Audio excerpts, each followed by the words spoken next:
Oy, hinay man. Kusga, maayong gabi kaninyong tanan? Okay, arang-arang. So, karong gabi una, ang akong topic is about breast cancer. So, kani siya, dili na siya usual nga gina-discuss, but then, ang cases karon ani is nagkahinay-hinay o kataas. That's why it's very alarming and there is a need na ma-aware ang katawhan.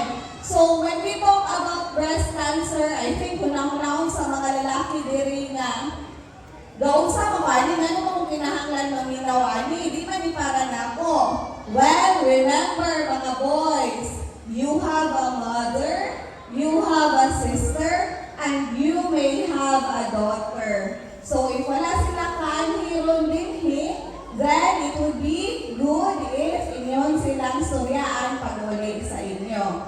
So, ang atong topic, once again, is about breast cancer, prevention, and early detection. So, unsa maning breast cancer? So, simply speaking, kaning breast cancer is tumor ni siya or bukol nga nagsugod sa suso or sa breast. So, naadiri ang definite na picture kung unsa siya. So, unsa may mga truths or facts kabahin na nga sakita. So, sugod sa ta sa mga causes of death sa Pilipinas. So, kani siya nga data was concluded last April 30, 2025. So, ang first was ischemic heart disease. So, I think you had a very good discussion ani last Monday. Second was neoplasms. And third is cerebrovascular disease or ang ilang gitawag nga stroke. So, asa man nabutang ang breast cancer niini? So, actually, naani siya sa neoplasms. In fact, sa tanang neoplasms, siya ang pinaka-first or pinakadaghang kaso sa year 2024, followed by lungs and colorectal. And that, iyahong makita ninyo diri sa graph, iyahong gisurpass or gipalabwan pa niya ang lung cancer as a leading cause of death. So basically, it is the most deadly cancer in the Philippines. So what makes it deadly? Nga namang makamatay ng kini nga naaraman niya siya sa breast. So we'll talk about stages of breast cancer. So aduna tayo daghan nga stages. Ang first stage kani 0. Pasabot ani walay breast cancer pero naay mga atypical nga tissues, mga abnormal nga tissues, dili siya pasabot na cancer siya pero mo increase ang risk sa tao nga magka-cancer. So ikaduha or ang first stage, stage 1, kani siya naanay gamay nga tumor, siguro kadako ni siya isa ka kalamansi. Then stage 2, pasabot ani, nagkahinay-hinay na siya kadako at the same time, spread na siya commonly dito sa ilong. Ang third stage, siguro kung sa 1, mura na siya gliso sa kalamansi, kaning third stage is mura na siya kadako sa pickleball. Diba? Daghan man akong tigulat, pickleball ron rin panahon na. So, ingana siya kadako. At the same time, naana tayo mahigapan nga bukol outside sa tutoy. So, commonly sa ilong. O lastly is, imbis na confined lang siya sa breast, ni-spread na siya sa lain-lain party sa lawas. So, asa man din siya pwede mo spread? Pinaka-common is sa bones, ikaduha sa liver, sa atay, ikatulo sa lungs or sa baga, o ikaupat sa utok. So, the higher the stage, mas lesser na pod ang survival rate. So, kung 0, 100%, adto ka sa 4, 16% na lang. So, nga naman na magka-cancer ang isa, magka-breast cancer ang isa katawo. So, Diba, commonly breast cancer atong hunahon babae lang. But mind you, na ay mga lalaki nga nagka-breast cancer. In fact, sa akong practice, naka-encounter ko, although gamay na sila, pero naka-encounter ko tulo ka buo o niya. Usually, sa mga lalaki is mas worse sila. So again, both men and women can have breast cancer. So, unsa may rason nga magkaaduna ta ning sakita? So naay mga gitawag nga risk factors. So sugod ta sa mga butang nga dili nato makontrol. Minsan pag unsay akong ganahang buhaton, di gyud nato malikayan nga naman. Number 1, being a female, ang pagkababae itself is already a risk. Ikaduha, magkagulang magyud ta. So older than 40 years old. Ikatulo, dense breast. So, di ba, mga babae nga dagong putoy, binunta, wow, gifted. But then, this time, maghuna-huna na mo nga, oy, aduna siya, dako-dako na risk for breast cancer. Ika-upat is early age of period sa iyong nag-irigla. So, makaingon na nga, early age if less than 12 years old. Ika-lima, late menopause, dugay menopause. So that is more than 55 years old. O lastly, if aduna kay mga relatives na ay silbi kaniwat siya ninyo, especially if kay igsoon na babae na adunay breast cancer, mother, or as well as daughter, even if igagaw, especially sa mother side. So, kaning mga butang wala tayong makontrol, wala tayong mabuhat. So, let's go sa things na pwede nato i-control or dapat tayong mabuhat. So, first is obesity. So, dako, yun ka dako. So, the bigger you are, mas dako ang imong risk for breast cancer.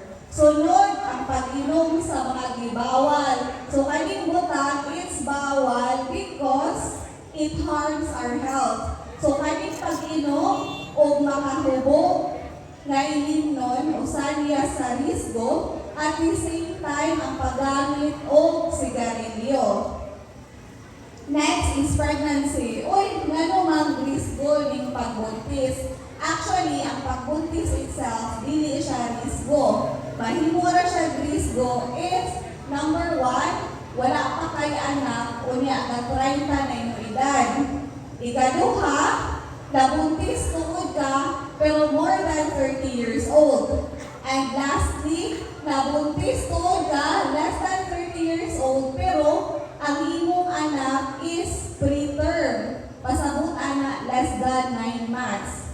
And lastly, if nakaanak man tuod ka, less than 30 years old, full term ang bata, kaso lang wala ka nag-breastfeeding, risgo po na siya. So ang breastfeeding na ay benefit makuha, hindi lang ang bata, kung dili pati na ang mama. Economical sad siya, kay makatipid mo at the same time, both mother and child will be healthy. So, how to prevent breast cancer? So, basically, bufocus ta atong sa buta nga pwede na ito makontrol. So, basically, ang angay lang buhaton is to adapt a healthier lifestyle. So, unsaon man nato ni? Number 1 is be at a healthy weight. So, unsaon man nato pagkabalo na healthy atong timbang? So, we need to know atong body mass index or shortcut BMI. Tinganiyon ni siya pag-compute. Pero ayaw mo kabala ka kay naapon tayo website na pwede ra maka-input rataanin nga datas. So, mauni siya ang Asian BMI. I think dagan sa aton, monitor man sa atong weight. Kaya if matingala mo, kung American na body mass index up to 24 sa ilahon is normal, but that is different for Asian. So aton, ang normal lang yun is na as 18.5 to 22.9. So higher than that, the higher the risk.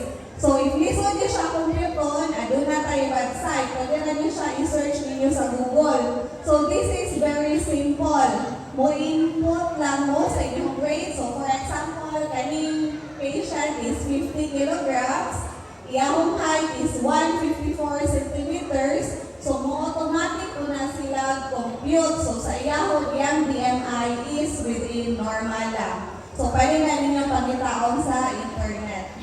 So next is move more, sit less. So how much is more? So gimingon diri, ang advice is moderate intensity aerobic activities or more than 150 minutes per week. So may pasabot ani, mao ni siya, brisk walking. Pag imong brisk walking, pas-pas na lakaw, dili kay galakaw tuod ka, pero kapalagay layra. Next is, sa mahilig mag-bike, pwede, swimming, tennis na doubles, pasabot, upat mo kabok kadula, and then dancing, and general gardening. If ganahan mo, shorten pud nga time, naasad. Pero, mas vigorous ang iyahong intensity. So, you will only require more than 75 minutes per week. So, unsa man ni siya? So, kung katong isa is brisk walking lang, kani siya pwede mo mag-mountain climbing, still bike, pero mas taas na distansya, pwede mo mag-running, jogging, tennis na singles, o pwede zumba sa consider na siya as vigorous intensity. And lastly, heavy gardening. So kung sa moderate, magtanong na mo, diri sa vigorous, magamit na mo pala, magbakro na mo, magtali na mo. So, for cancer prevention, the greater the amount of physical activity, the greater the benefit. So next step is to eat right. So what is right? So lahat gitawag na pinggang Pinoy, healthy food plate for Filipinos. So imagine na ang inyong plato. Tungaan na siya kaduha. So 1/2 ana will consist of glow foods. Maunig mga prutas o mga gulay. Ang other half, inyo na po ng tumaon. So naamoy 1/4 para sa grow foods, sama sa fish, and then go food, sama sa rice or alternative na bread or noodles. So ayaw niyo siya ninyo kalimpiha, very easy. So next is, of course, dapat wala na vices. No smoking, no alcohol, no drugs. So naman yung mga higayon nga healthy lifestyle ka, pero aduna kayo risko. Again, as mentioned, na ay non-modifiable risk factors or katong dili na ito makontrol. So, baon siya mo come out ang importance sa early detection. By this, kitang mga babae, ma-aware ta sa atong kaugalingon, especially sa atong panglawas. So, going back sa breast cancer na stages, ang importance aning early detection is ma-identify siya nato at early stages, 0, 1, and 2. Kaya ma-identify siya nato aning na stages, dako pa ang iyahong chance of survival. So, pwede pa mabuhi 10 plus years or even more. So, kung sa may angay buhaton na aning early detection, actually, kani siya, it's not expensive. Ang only lang inyong buhaton is kita mismo, babae, every month, agtubang ka sa salamin. Atong eksaminahon, atong kaugalingon nga breast. So, unsa may unsaon man siya natong pagbuhat. So, first is, dapat ni natong pangitaon. If naay change, kausbanot sa size sa atong breast, if nagkadako-dako ba siya. Second, if naay change sa color or sa texture.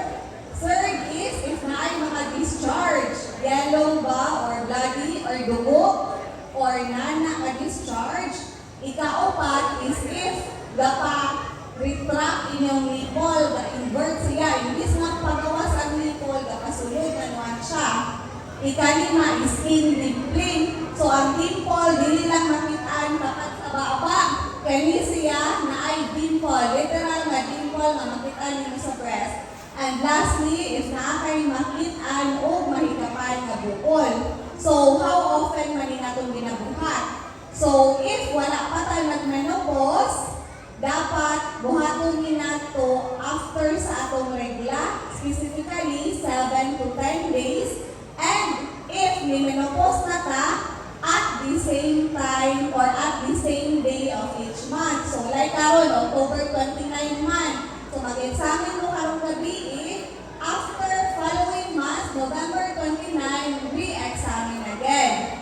So unsaon man nato pag-examine atong breast. So again, first is ato bang sa salamin, ibutang nato atong kamot sa atong hips. Look for those things again. And then, sunod, i-raise na to atong arms. And then, after that, higda. Pag higda, butangan na to o pillow, ilalong sa atong likod, sa breast na to i-examine. And then, make sure lang atong examine ta, circular motion siya para walay ma-miss na space. So, mauni siya ang technique. Pwede up, down, tayon down, up. And then, pwede po tagikan sa gawas, pasulod, or pwede nga naka-square siya. Just make sure lang na mahikapan ninyo kaning bukog diri sa taas, itawag na clavicle, medyo taas sa abdomen, ang ilong o kaning atong sternum or kaning cleavage para wala tayong ma-miss.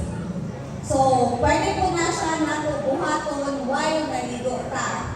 So, hinuglugan lang ang Philippine Cancer Society, nag-recommend sila na by the age of 20 years old. So, sa mga babae between 20 years old and above, pwede rin siya ninyo buhaton 10 to 14 days after menstruation or 7 to 10 days after sa regla. And by the age of 30, annual clinical breast exam. So, ang important sa amin is makapa-examine yung taong expert. Kay usually naatay dili mahikapan, naatay dili makita. But for them, tungod kay ilahong na nang gina-practice, ilahong ng work, then sila sila'y makita. And lastly, by the age of 50, annual mammogram. So again, kinahanglan ang breast self-examination for early detection. Now, if any of the following natin makita nato, kung sa may angay buhaton, of course, consult your doctor. Okay? Early detection of breast cancer increases survival rate by 95%. So again, consult your doctor. Dili kuan ha, dili makasilingan o usa pa din ha at tugigno sa doktor. Ayaw mo kahadlo. So with that, I leave you with this verse. Ask and it will be given you. Seek and you will find. Knock and the door will be open to you. So thank you for listening.